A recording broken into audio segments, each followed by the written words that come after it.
While the Emergencies Act final report on the Ottawa convoy won't be released until later this month, a citizen led inquiry has already released its findings about last year's convoy. Its focus was more on the daily lives of those who live in Ottawa. Sarah Trick is our Ontario Hub's editor. She joins us now from the nation's capital on what they found. Hello, Sarah. Hi, Jan. All right, so let's start off with who are the Ottawa People's Commission? The Ottawa People's Commission is an effort led by grassroots activists to try to bring light to the experiences specifically of residents in downtown neighborhoods in Ottawa.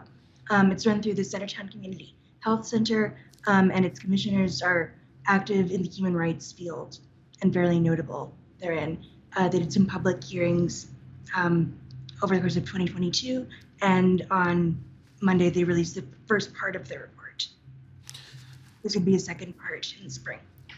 All right, Sarah, so why did they feel that this commission was needed? Because we know that there are a number of other investigations going into the convoy as well.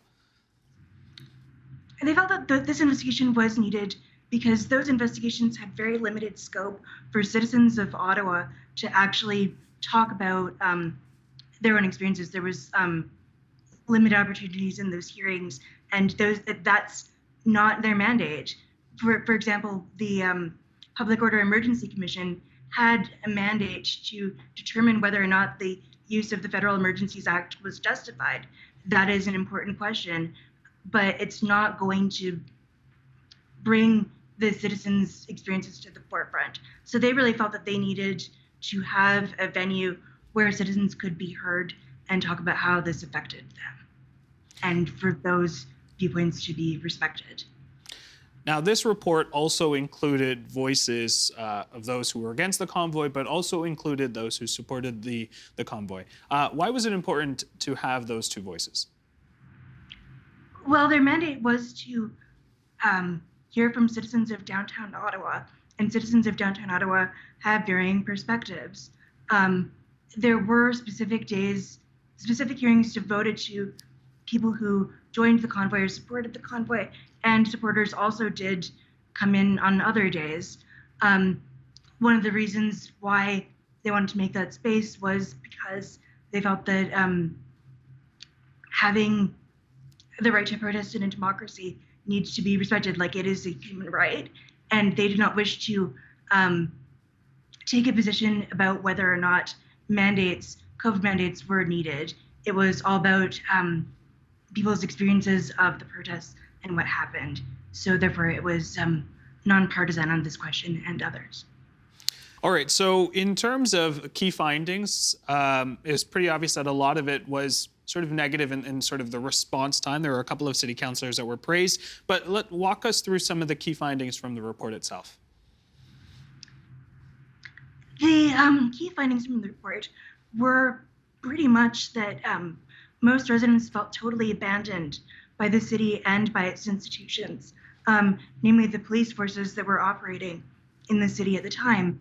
One thing that came up a lot in the report was sources from the city would often say, avoid downtown, but the people who were testifying for the report couldn't avoid downtown. They lived there and worked there. Essential services such as paratransport did not run in what was called the red zone at the time. People had problems getting to medical care, problems getting to appointments, problems getting food, problems getting medication. I personally am disabled, and I had to get somebody to go to a pharmacy once, and they basically could not get into the pharmacy to pick up my medication, which I needed, without a police escort.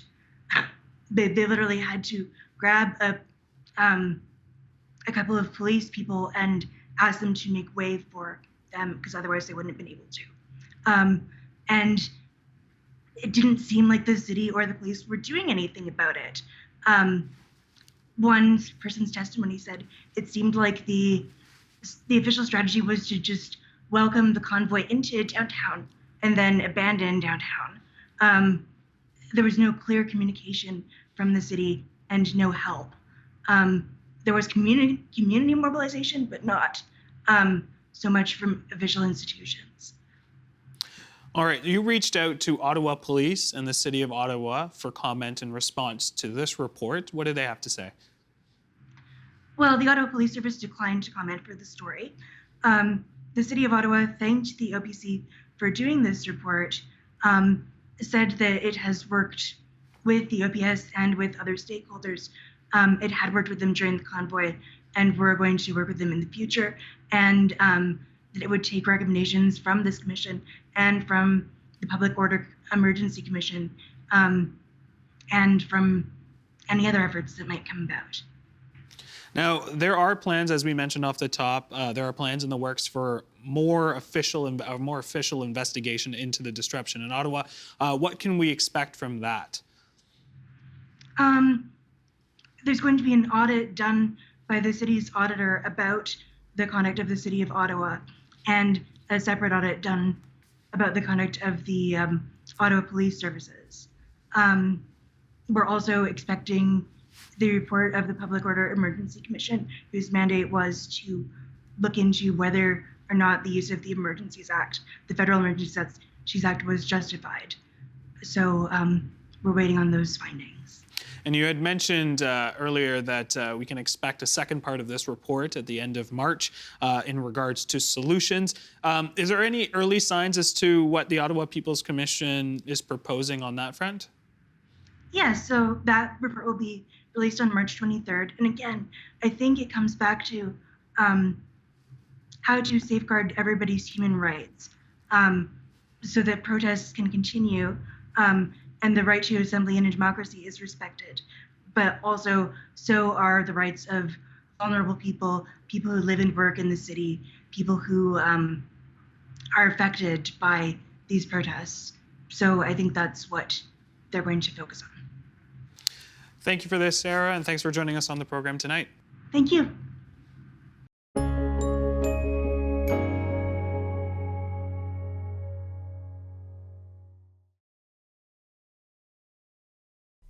The Agenda with Steve Paikin is made possible through generous philanthropic contributions from viewers like you. Thank you for supporting TVO's journalism.